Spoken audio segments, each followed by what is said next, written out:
My mother-in-law tried to prove I was an unfit parent, so I proved she was an unfit grandmother instead. It started when my 3-year-old daughter Emma came home from her weekend at Grandma Linda's house with a black eye. She fell down the stairs, Linda explained with that fake concerned voice she used whenever she got caught. These things happen when children aren't properly supervised. The accusation was clear. I was a neglectful mother. My husband Jake immediately sided with his mother, like always. Emma's clumsy, you know that, but Emma wasn't clumsy, and the bruise on her eye looked exactly like fingerprints. That night, I held Emma while she sobbed into my shoulder. Grandma said bad words when I spilled juice, she whispered. Then she grabbed my face really hard. My blood ran cold. The next morning, Linda called Jake at work. I'm concerned about Emma's safety, she said, loud enough for me to hear through the phone. Sarah seems overwhelmed. Maybe Emma should stay with us more often. Linda had been building a case against me for months, pointing out every scraped knee, every time Emma's hair wasn't perfectly brushed, every instance where I seemed stressed or distracted. What she didn't know was that I'd started documenting everything too. When Jake suggested Emma spend the entire summer with his parents, I knew Linda's plan was working. It would be good for her, he said. And you could use the break. That's when I realized my marriage was over. But first I had to protect my daughter. I made a decision that would change everything. The next Friday, instead of dropping Emma off at Linda's house, I installed a hidden camera in Emma's favorite stuffed animal, a pink bear she took everywhere. The camera was tiny, undetectable, and would record everything for 12 hours. I dropped Emma off with my usual smile. Have fun with Grandma, sweetheart. Linda barely looked at me. We'll call if there are any problems, she said coldly. 12 hours later, I picked up Emma and her bear. She was quieter than usual, but Linda seemed pleased with herself. Emma was much better behaved today, she announced. She's learning proper discipline. That night after Emma was asleep, I connected the camera to my laptop. What I saw made me physically sick. The footage started normally. Linda giving Emma lunch, playing with toys. But as soon as Emma spilled apple juice on her dress, Linda's demeanor changed completely. You stupid little brat, she hissed, grabbing Emma's arm so hard my daughter yelped. Just like your mother, clumsy and worthless. I watched in horror as Linda dragged Emma to the bathroom and forced her to stand in the corner for 2 hours. When Emma cried, Linda screamed at her to shut up. Nobody cares about your tears, Linda said. Your mother doesn't want you. That's why you're here. But the worst part came when Emma asked for water. Linda grabbed her by the shoulders and shook her. What did I tell you about asking for things? You get what I give you. Then she locked Emma in the guest bedroom for 3 hours. I could hear my daughter sobbing through the door, begging to come out. Please, Grandma, I'll be good, Emma's tiny voice pleaded. You should have thought of that before being such a brat, Linda replied through the door. When Emma wet herself from fear, Linda made her sit in the soiled clothes as punishment. This is what happens to bad girls, she said. Now you know how disgusting you are. I had to pause the video multiple times to vomit. This woman had been alone with my daughter dozens of times over the past year. The footage was devastating, but I needed more than one incident to build a case that would protect Emma permanently. The next weekend, I sent another recording device, this time sewn into Emma's jacket. The results were even worse. Linda had invited her neighbor friend Margaret over, and they spent the afternoon critiquing everything about Emma while treating her like a science experiment. Look at her posture, Margaret said, sipping tea while Emma stood trembling in the center of the room. No discipline at home, obviously. Sarah doesn't know how to raise a child, Linda agreed, circling Emma like a predator. That's why Emma needs to live here permanently. They made Emma stand perfectly still in the center of the living room while they pointed out her flaws in excruciating detail. Feet together, back straight, chin up, Linda commanded. This is how proper young ladies stand. When Emma's arms got tired and she dropped them slightly, Linda slapped her hands with a wooden ruler she kept specifically for these sessions.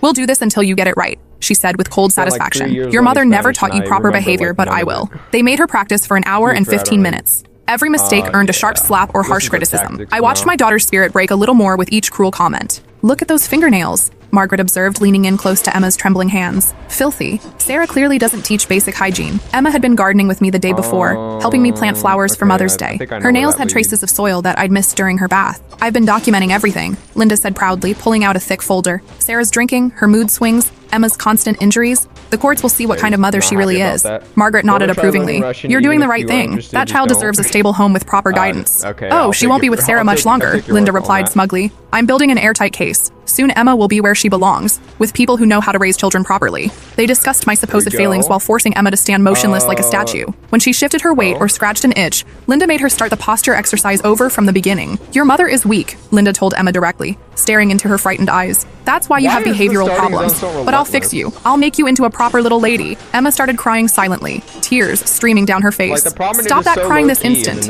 Linda snapped. Proper ladies don't cry over discipline. This is for your own good. That's when I realized the full scope of Linda's plan. She wasn't just trying to get more time with Emma. She was systematically breaking down my daughter's self-worth while building a custody case to steal her permanently. I found her documentation the following week when Jake asked me to pick up some papers from his parents' house for our taxes. Linda wasn't home, but Jake's father let me into the home office. She keeps all her important files in here, he said, gesturing to a wall of filing cabinets. Tax stuff should be in the family folder. There, in a manila folder labeled Emma's Welfare, was everything. Photos of Emma's scraped knees with timestamps and detailed descriptions. A leather-bound journal documenting every time I seemed tired or distracted. Screenshots of my social media posts that could be taken out of context. Even photographs of our house taken from outside, with notes about unsafe conditions. She'd even written detailed reports in the style of professional assessments, complete with letterhead she'd created. Date, March 15th, 7:30 p.m. Sarah appeared intoxicated at Emma's birthday party, slurring words and stumbling. Emma seemed embarrassed by her mother's behavior and sought comfort from other adults, witnessed by multiple guests. I'd had one glass of wine and twisted my ankle in heels while carrying Emma's birthday cake. Date, March 22nd, 8:15 a.m. Emma's clothes were wrinkled and mismatched, indicating neglect. Child appeared unkempt and tired, hair unbrushed, face unwashed. Sarah seemed irritated when I pointed out Emma's appearance. Emma had dressed herself that morning while I was dealing with a work crisis, and I thought her creative outfit choices were adorable. Date, April 3rd, 2:45 p.m. Sarah seems depressed and uninterested in parenting duties. Emma seeks attention from other adults, suggesting emotional neglect at home. Child appears hungry and asks repeatedly for snacks. I'd been grieving my father's death, and Emma was naturally social and always hungry for snacks. Date, April 10th, 4:20 p.m. Found Emma playing unsupervised near the pool area during family gathering. Sarah was nowhere to be found. Child could have drowned. When confronted, Sarah became defensive and angry. I'd been in the bathroom for 3 minutes, and the pool had a locked safety gate. The entries went on for pages, each one twisting normal parenting moments into evidence of my unfitness. Linda had been watching and documenting our lives for months, taking photos through our windows, timing my every move, and interpreting everything through the lens of neglect. At the bottom of the file was a business card for a family lawyer specializing in grandparents' rights, along with detailed notes about my supposed mental health issues and drinking problems. She'd even researched my medical history and found my prescription for anxiety medication after my father's death, which she documented as evidence of my instability. But there was more. I found a folder labeled Character References filled with statements from people in our community. Linda had apparently been conducting a whisper campaign about my parenting for months, carefully planting seeds of doubt about my fitness as a mother. Mrs. Henderson from the church. Sarah seems distracted during services. Emma often seeks attention from other adults. The child appears to be hungry for affection, which suggests emotional neglect at home. The pediatrician's receptionist. Sarah appears overly anxious during appointments. Asks excessive questions that suggest she's out of her depth with normal childhood development. Emma seems more comfortable with medical staff than with her mother. Even our mailman had been recruited. I've noticed that little girl plays outside alone frequently. Mother works from home but doesn't seem to supervise closely. Child has approached me several times seeking adult attention. Every normal aspect of our life had been weaponized against me. Linda had twisted Emma's friendliness into evidence of neglect, my work from home schedule into negligence, and my natural parental concern into anxiety disorder. The most damning was a folder labeled Professional Evaluation. Linda had somehow convinced Emma's preschool teacher to document concerning behaviors, though I suspected the teacher had no idea how her observations would be used. Emma exhibits anxiety around loud noises and unexpected touch, the teacher had written. She apologizes excessively for normal childhood mistakes and seems fearful of authority figures. These behaviors have become more pronounced over the past few months. These were symptoms of abuse, but Linda was presenting them as evidence that I was the abuser, when in reality, they were signs of Linda's own treatment of Emma. That night, I copied everything and started planning my counterattack. I realized I was dealing with someone far more dangerous and calculating than I'd ever imagined. I researched Linda's past, something I'd never bothered to do before marriage. What I found was illuminating and terrifying. 3 previous jobs as a nanny, all ending with mysterious misunderstandings with families. A neighbor complaint about her treatment of her own pets that had been dismissed due to her sterling reputation. Most damning, a sealed juvenile record for Jake's older sister Rachel, who I'd never met but who Linda claimed was unstable. When I dug deeper into public records, I found a pattern. Every family Linda had worked for had experienced some kind of crisis shortly after her employment ended. One family had gone through a bitter custody battle. Another had dealt with CPS investigations. A third had seen their teenage daughter run away from home. When I asked Jake about his sister that evening, his face went pale. Rachel doesn't talk to the family anymore, he said quietly. Mom says she's unstable, had some kind of breakdown in college, and blamed our family for everything that went wrong in her life. What kind of breakdown? I pressed. I don't know the details. She started saying crazy things about our childhood, making up stories about Mom being abusive. The therapist said she was having false memories or something like that. This sounded disturbingly familiar. Linda's pattern was becoming clear. She created chaos, and then positioned herself as the solution. When's the last time you talked to Rachel? Jake shrugged uncomfortably. Maybe 10 years? She sent a card when Emma was born, but Mom threw it away. Said Rachel's influence would be toxic for a new baby, that she might try to fill Emma's head with the same lies she'd been spreading about our family. I hired a private investigator to track down Rachel. She was living across the country under her married name, working as a high school teacher, with 2 well-adjusted children of her own. When I called her, there was a long silence after I introduced myself. So you finally figured out what Linda really is, she said, her voice heavy with unsurprising resignation. I've been waiting for this call for years. I'm sorry for bothering you, I began, but I need to know about your childhood with Jake. Rachel laughed bitterly. Which version? The one Linda tells everyone? Or what actually happened behind closed doors? Rachel agreed to meet me the following weekend. I flew to Portland with copies of my video evidence and Linda's documentation, desperate to understand the full scope of what I was dealing with. Her story was heartbreaking and familiar. Rachel lived in a modest but warm house filled with her children's artwork and family photos. She was nothing like the unstable woman Linda had described. She broke my arm when I was Emma's age, Rachel said, showing me medical records she'd kept in a safety deposit box for over 20 years. Told everyone I fell off my bike. The doctor was suspicious. The break was consistent with someone grabbing and twisting, but Linda was so convincing. She cried and talked about how clumsy I was, how difficult it was to keep me safe. The pattern was clear. Linda had abused Jake and Rachel throughout their childhood, then convinced everyone she was the perfect mother when they struggled with the trauma. The psychological abuse was worse than the physical, Rachel continued, her voice steady but her hands shaking slightly. She had me convinced I was crazy, that my memories couldn't be trusted. She'd do horrible things to me, then the next day act like nothing had happened. When I'd try to tell my father or a teacher, she'd produce evidence that I was lying, fake diary entries she'd written in my handwriting, photos that seemed to contradict my story. Rachel showed me her own documentation, medical records spanning her childhood, therapy notes from college, even a recording she'd secretly made of Linda berating her during a phone call years ago. Listen to this, she said, playing the audio. Linda's voice was venomous,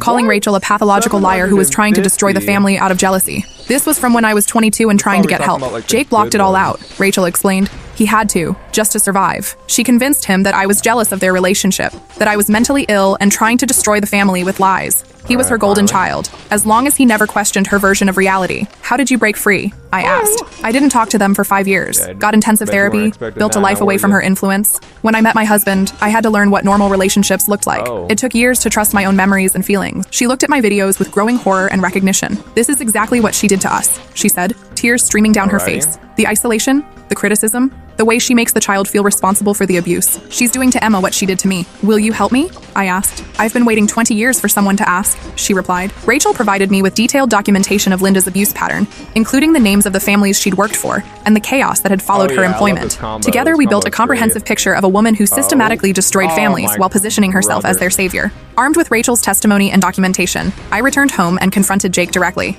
Your mother is abusing Emma, I said, showing him the videos. He watched in stunned silence as Linda screamed at our daughter, locked her in rooms and made her stand in wet clothes. I could see him struggling with cognitive dissonance. The loving mother he remembered fighting against the evidence in front of his eyes. This isn't real, he whispered, his face pale. You edited this somehow. Mom would never. Call your sister, I said, handing him Rachel's phone number. The conversation lasted 3 hours. I could hear Rachel's voice through the phone, gentle but firm, walking Jake through memories he'd buried deep. She reminded him of incidents from their childhood, times when he'd hidden in closets, nights when he'd wet the bed from fear, the way Linda would hurt Rachel and then comfort him afterward, making him complicit in the abuse. When he hung up, he was sobbing like a broken child. I remember now, he said through his tears. I remember hiding in the closet when she'd lose her temper. I remember Rachel trying to protect me, taking the blame for things I did. I remember being so afraid of making her angry. He looked at me with broken eyes. How could I have let her near Emma? How could I not have seen it? Because you were conditioned not to see it, I said gently. She spent your entire childhood training you to doubt your own perceptions,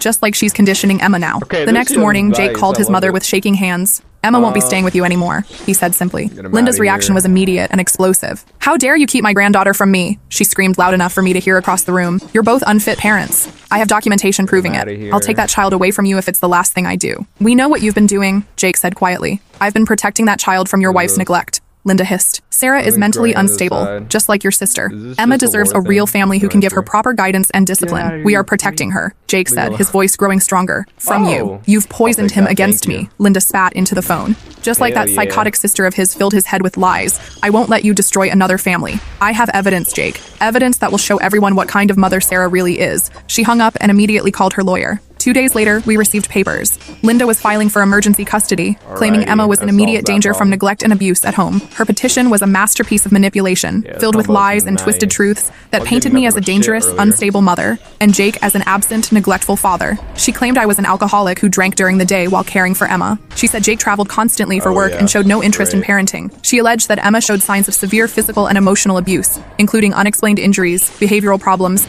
and fear of her own parents. She'd attached photos of Emma's normal childhood injuries, scraped knees from learning to ride a bike, a bump on her forehead from running into a table, a bruise on her shin from playground equipment, as evidence of our failure to protect her. Each photo was accompanied by detailed descriptions that made normal childhood accidents sound like evidence of abuse. The petition also included professional opinions from people in our community. Linda had somehow convinced several people to sign statements about my supposed unfitness as a mother, carefully wording their concerns to sound damning without being overtly false. The hearing was scheduled for the following week, giving me very little time to prepare a defense against years of careful planning on Linda's part. I spent those days working with our lawyer, David Chen, a family attorney who specialized in defending against false allegations. He was a soft-spoken man with kind eyes who had seen cases like this before. This is more common than you'd think, he told me during our first meeting. Abusive grandparents often project their own behavior onto the parents they're trying to discredit. They build false cases over months or years, carefully documenting normal parenting struggles as evidence of abuse. I compiled my video evidence, Rachel's testimony, Linda's employment history, and medical records showing the pattern of abuse across generations. Most importantly, I arranged for Emma to be interviewed by Dr. Sarah Martinez, a child psychologist who specialized in abuse cases. The interview with Dr. Martinez was heartbreaking. Emma, who had always been chatty and outgoing, became quiet and withdrawn when asked about her grandmother. She drew pictures that no 3-year-old should be able to draw, images of fear and powerlessness that spoke to trauma beyond her years. Emma's exhibiting classic signs of emotional abuse, Dr. Martinez told me after the session, but she's also showing remarkable resilience. You've done a good job creating a safe environment for her to process what she's experienced. The hearing was unlike anything I'd ever experienced. The courtroom was packed with Linda's supporters, people from her church, neighbors, family friends who had no idea what she was really like behind closed doors. Linda arrived with her lawyer, dressed in a conservative navy suit that made her look like the perfect grandmother. She'd even brought tissues and kept them prominently displayed on the table, ready for her performance. She testified tearfully about Emma's concerning behaviors and my obvious neglect, painting herself as a reluctant whistleblower who had tried everything to help before resorting to legal action. That child is crying out for help, she said, dabbing her eyes with practiced precision. She comes to my house anxious and fearful. When I try to comfort her, she flinches as if she's been hit. I've tried to work with Sarah to offer support and guidance, but she becomes defensive and angry whenever I express concern. Her lawyer presented their evidence methodically. The photos, the documentation, character witnesses who testified to Linda's wonderful reputation as a grandmother and pillar of the community. The pediatrician's receptionist took the stand. Mrs. Morrison always accompanies Emma to appointments. She asks thoughtful questions and clearly cares about the child's well-being. Sarah seems distracted and overwhelmed, always asking about normal childhood developments as if she doesn't understand her own child. Mrs. Henderson from church testified, Linda is devoted to that little girl. She's always talking about Emma's development and expressing concern about the home environment. She's mentioned several times that she's worried about Emma's safety. Even our neighbor spoke against me. Emma spends a lot of time outside unsupervised. I've seen her playing near the street while Sarah is inside working on her computer. The child often approaches adults in the neighborhood seeking attention. Linda's lawyer painted a picture of a caring grandmother trying to save her grandchild from neglectful parents who were too proud or damaged to accept help. My client has reluctantly come forward, the lawyer said in closing, because she fears for Emma's safety. The evidence shows a clear pattern of neglect and possible abuse. Emma deserves a stable, loving home with adults who can provide proper care and guidance. I watched the judge's face during Linda's presentation, trying to read his expression. He seemed sympathetic to her story, nodding along with her testimony. My heart sank as I realized how convincing she was, how perfectly she'd crafted her case. Then it was our turn. David Chen stood slowly and addressed the court with quiet confidence. Your Honor, we're here today because the petitioner has systematically abused her granddaughter, while building a false case against the child's loving parents. What you're about to see will shock you, but it represents the truth about Linda Morrison. He played the first video. The courtroom went completely silent as Linda's real voice filled the room, harsh and cruel in a way that contrasted sharply with her gentle testimony. You stupid little brat, just like your mother, clumsy and worthless. I watched Linda's face as her own words played back. For just a moment, her mask slipped, and I saw pure rage flash across her features before she composed herself again. We played clip after clip, Linda screaming at Emma, grabbing her roughly, locking her in rooms, making cruel comments about her granddaughter's appearance and behavior. The contrast between the woman on the witness stand and the woman in the videos was jarring. The judge's expression grew darker with each video, his earlier sympathy evaporating as he watched Linda's systematic abuse of a 3-year-old child. Your Honor, Linda's lawyer stammered, these videos are clearly edited or taken out of context. My client was attempting to provide discipline and structure. Are you claiming this is not your client's voice? David asked. The lawyer had no response. The videos were clearly unedited, showing continuous footage of Linda's abuse. We played the audio of Linda discussing her plan to take custody with her friend Margaret, her cruel comments about Emma's supposed defects, her systematic emotional abuse designed to break a 3-year-old's spirit. The room was silent except for the sound of Linda sobbing on the recording. Not tears of remorse, but frustrated rage at a child who wouldn't conform to her impossible demands. Then Rachel took the stand. She testified about her childhood with calm composure, speaking clearly about decades of abuse while maintaining her dignity. She showed the court medical records spanning years, injuries that couldn't be explained by normal childhood accidents, emergency room visits where doctors had noted suspicious patterns. My mother is very good at appearing concerned, Rachel said, looking directly at Linda. But behind closed doors, she's a predator who systematically targets the most vulnerable family members. She destroyed my childhood, convinced everyone I was mentally ill when I tried to get help, and now she's doing the same thing to Emma. Lord. Linda's lawyer attempted to discredit Rachel during cross-examination, suggesting she was unstable and seeking attention. Ma'am, isn't it true that you've been estranged from your family for years due to mental health issues? Rachel smiled sadly. I've been estranged from my abuser for years due to her mental health issues. There's a significant difference. The child psychologist testified next, presenting Emma's drawings and explaining their significance. Emma displays classic signs of emotional abuse, Dr. Martinez said. She flinches when touched unexpectedly, apologizes constantly for normal behavior, and shows severe anxiety around authority figures. She presented Emma's artwork from their sessions. When asked to draw her family, Emma had drawn herself, her parents, and several friends in bright colors. When asked specifically about her grandmother, Emma had drawn disturbing pictures. A large, angry face with sharp teeth hovering over a small figure. A little girl locked in a box. A woman with claws reaching for a crying child. The child described feeling scared and confused at her grandmother's house. Dr. Martinez continued, she believes she's bad, and that's why these things happen to her. This kind of self-blame is typical in abuse victims who are too young to understand that they're not responsible for adult behavior. In your professional opinion, David asked, who poses a threat to this child's well-being? Absolutely the grandmother, Dr. Martinez replied without hesitation. Emma shows no signs of abuse in her primary home. Her parents have created a secure, loving environment where she can express herself freely. The trauma symptoms only appear in relation to visits with the petitioner. Linda's lawyer had no meaningful questions for any of our witnesses. The evidence was overwhelming. Finally, David presented Linda's employment history, the pattern of families who terminated her services under mysterious circumstances, the neighbor complaints that had been dismissed due to her reputation, the systematic way she'd built false cases against Emma's parents while abusing the child herself. Your Honor, David concluded, this is not a custody case. This is a criminal matter. The petitioner has committed systematic child abuse while attempting to steal a child from her loving parents through fraudulent legal proceedings. The judge took a brief recess to review the evidence, then returned with a stern expression. This petition is not only denied in its entirety, but I'm issuing an immediate restraining order, he said, looking directly at Linda. Mrs. Linda Morrison is prohibited from any contact with the minor child, directly or indirectly, for a period of no less than 10 years. He turned to the court clerk. Please ensure law enforcement is notified of this order immediately, and that copies are sent to the child's school and daycare providers. Then he looked back at Linda, whose face had transformed from white to red, with barely contained rage. Your behavior, as documented in these recordings, constitutes clear evidence of systematic child abuse. I'm referring this case to the district attorney for immediate criminal prosecution. Additionally, I'm ordering a full investigation into your past employment as a caregiver, and I'm recommending that your name be added to child abuse registries to prevent future employment with children. Linda couldn't contain herself any longer. She exploded out of her chair. This is ridiculous, she screamed. I'm the only one who truly cares about that child. These people have poisoned her against me with their lies and manipulation. Ma'am, the judge said firmly, you will sit down and remain silent, or I will hold you in contempt of court. Linda's lawyer grabbed her arm and tried to force her back into her seat, but she continued ranting. That child is in danger. Sarah is mentally unstable just like Jake's sister. Emma needs proper guidance and discipline, not this permissive nonsense that's ruining her. Bailiff, the judge called. As the bailiff approached, Linda finally sat down, but her mask had completely slipped. The gentle grandmother act was gone, replaced by the cruel, controlling woman I'd seen in the videos. The judge continued. I've been on this bench for 15 years, and I've rarely seen such clear evidence of systematic child abuse disguised as concern. The petitioner's actions represent a danger not just to this child, but potentially to other children in the community. He paused, looking around the courtroom at Linda's supporters,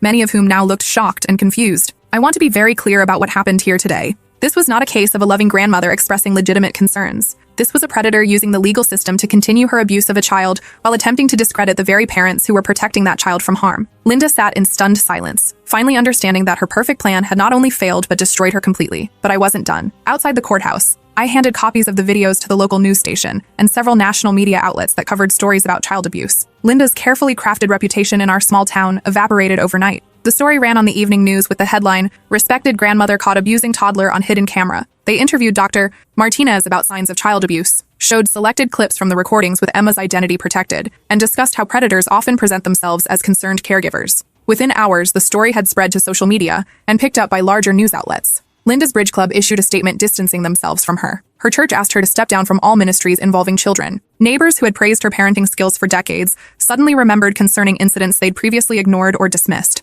3 other families came forward with their own stories about Linda's babysitting. Children who'd returned home upset or injured, explanations that hadn't quite made sense, their own gut feelings that something was wrong but that they'd dismissed because of Linda's sterling reputation. One mother, Jennifer Walsh, shared her story on local news. My daughter Emma, also named Emma coincidentally, was 7 when Linda babysat for us. She came home one night and said Linda made her stand in the corner for hours because she couldn't tie her shoes fast enough. When I asked Linda about it, she said Emma was exaggerating and that children often make up stories to avoid consequences. I believed her because everyone said she was wonderful with kids. Another family revealed that their son had been afraid to stay with Linda after she forced him to eat food he was allergic to as discipline for being too picky. They'd switched babysitters but never reported the incident because they doubted their child's version of events. The criminal case moved swiftly. With video evidence, multiple witnesses, and Linda's outburst in court, the district attorney had an airtight case. Linda initially tried to fight the charges, claiming the videos were edited and that she was the victim of a conspiracy. But when faced with the overwhelming evidence, including expert analysis confirming the videos were authentic, she had no choice but to accept a plea deal. She pled guilty to child endangerment, filing false reports, and perjury. She received 2 years in prison,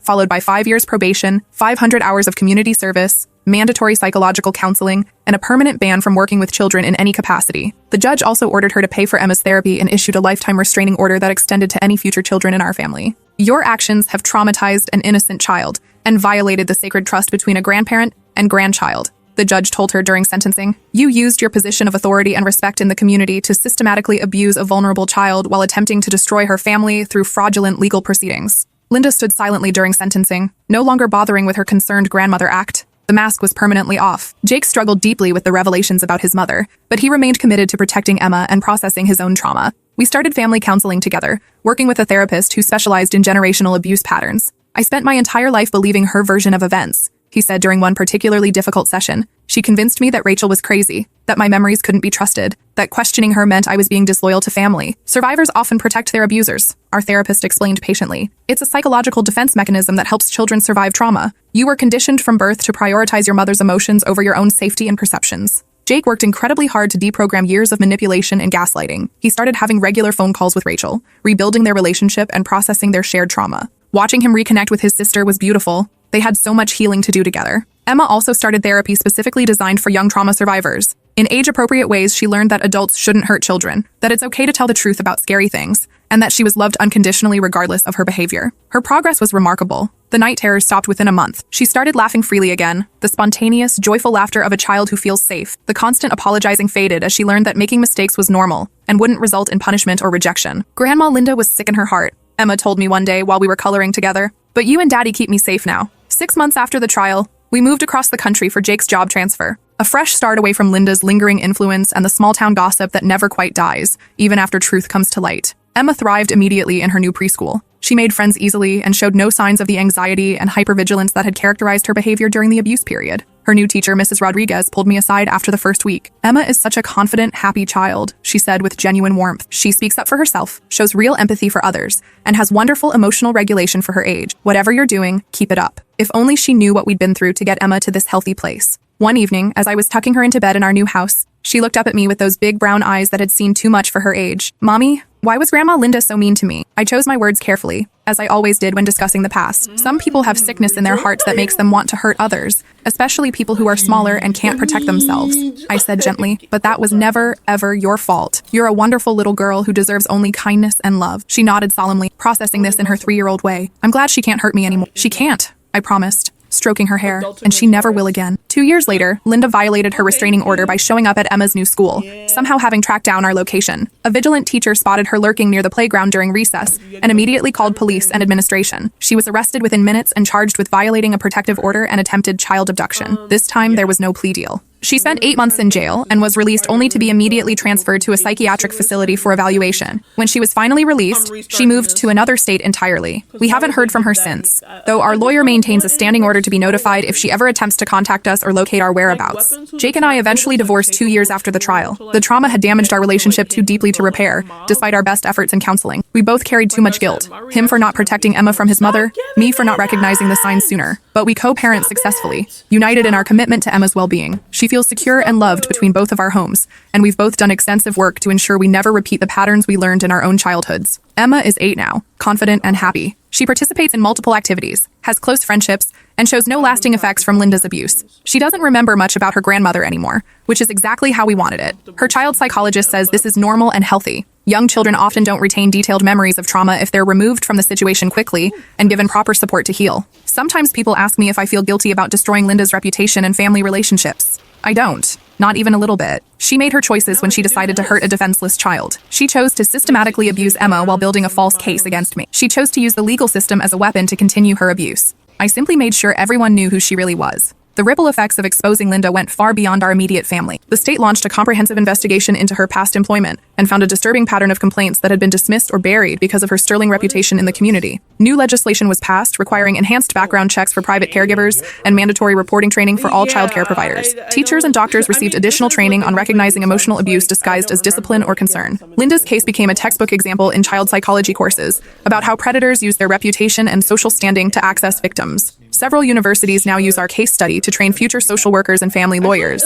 Most importantly, Emma grew up knowing that she's valued and protected. She speaks up confidently when something bothers her. She sets appropriate boundaries with adults. She knows she deserves kindness and respect from everyone in her life. Linda tried to break Emma's spirit and steal her identity as a loved, worthy child. Instead, she made Emma stronger and more resilient. Last month, Emma came home from school excited about a new friend whose grandmother had visited their class. Her grandma seems really nice, Emma said brightly. She brought homemade cookies for everyone and read us stories. She didn't yell at anybody or make mean faces. I'm grateful that Emma has positive examples of what healthy family relationships look like. She deserves grandparents who celebrate her achievements, encourage her dreams, and love her unconditionally, not ones who try to destroy her sense of self-worth for their own psychological satisfaction. Emma still has one set of loving grandparents, my parents, who moved closer to us after everything happened. They shower her with appropriate affection and create the positive memories that every child deserves. They've also been incredibly supportive of Jake, welcoming him as a true son-in-law even after our divorce. Linda thought she could use my daughter as a weapon against me, positioning herself as the savior while painting me as an unfit mother. She believed her reputation and careful documentation would be enough to steal Emma away from her loving family. Instead, I used her own cruelty as a weapon against her. The truth was more powerful than all her lies and manipulation. The best revenge was simply letting Linda reveal who she really was. Sometimes, late at night, I wonder what would have happened if I hadn't trusted my instincts and installed that camera. How long would Linda's abuse have continued? How much psychological damage would she have inflicted on Emma's developing sense of self? The thought terrifies me, but I'm grateful every day that I acted when I did. Emma knows she's loved, protected, and valued exactly as she is. She knows that adults who truly care about children don't hurt them, manipulate them, or try to turn them against their parents. She knows that when someone tries to harm her, there are people who will fight fiercely to keep her safe. Most importantly, she's learned that her voice matters, that speaking up about uncomfortable situations is not only okay, but necessary. This lesson will serve her well throughout her life. That's a lesson worth all the pain we went through to learn it. And that's how I knew that protecting Emma was worth destroying Linda's entire facade of respectability. The truth always wins in the end. You just have to be brave enough to document it and strong enough to fight for it.